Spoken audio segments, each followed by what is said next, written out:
Eu sempre tive muitos altos e baixos na minha vida profissional. Tudo começa com um sonho. Você imagina aquela vida feliz que vai ter quando alcançar os seus objetivos, porque eles parecem tão distantes da realidade.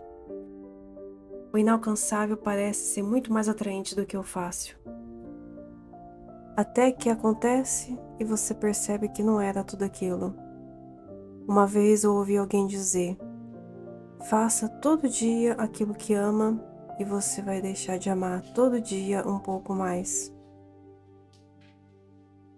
Eu nunca me identifiquei tanto com uma frase, mas eu só descobri quando aconteceu. A desmotivação acontece às vezes porque a gente tem tendência a não valorizar o que conquistamos, quando deixa de ser novidade. Por outro lado, realizar sonhos significa fazer muitas coisas pelas quais a gente não estava preparado. Quando eu sonhava em ser fotógrafa, eu só queria fotografar. Eu não sabia de todas as coisas que teria que fazer para alcançar esse objetivo, como me preocupar com estratégia de marketing, de vendas, copywriting, gravar anúncios, criar conteúdo, editar vídeos, ter uma prova social. E olha que a minha fase de maior motivação foi justamente quando eu menos ganhei dinheiro como fotógrafa. Sim, era o começo de tudo e mesmo que essa fase difícil tenha durado anos, a motivação estava sempre ali. Quando eu alcancei resultados mais expressivos, esse prazer foi diminuindo e eu atingi o seu ápice quando eu estava morando na Suécia. Foi quando eu pensei em largar tudo. Era um frio extremo, dias muito escuros, dificuldade em me relacionar. Viver isolada sem ter com quem conversar e morando longe me colocaram para baixo. E uma leve sensação de tristeza começou a surgir em mim.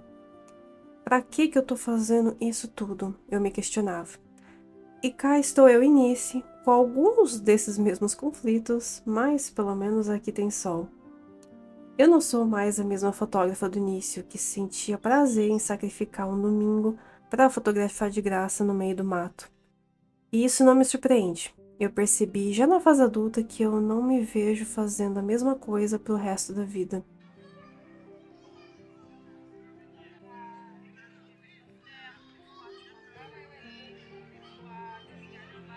Eu já quis ser publicitária, arquiteta, decoradora, perfumista, pesquisadora. Já quis montar meu próprio negócio vendendo sorvetes, depois bolsas. Já quis ter uma van onde eu venderia roupas de forma ambulante.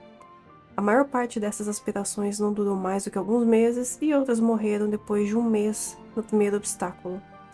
Hoje, boa parte do meu trabalho como fotógrafa eu faço para provar para os meus alunos que é possível viver de fotografia. Mas com tudo o que foi dito, eu me vejo diminuindo cada vez mais o ritmo, até parar de vez, bom, pelo menos com os ensaios pagos. E eu quero voltar a fotografar só pelo prazer de criar algo bonito, sem esperar agradar ninguém, a não ser eu mesma. Então me perdoa se você viu em mim algum exemplo, mas eu quero voltar a ser aquela que só faz fotos bonitas e te mostra o caminho.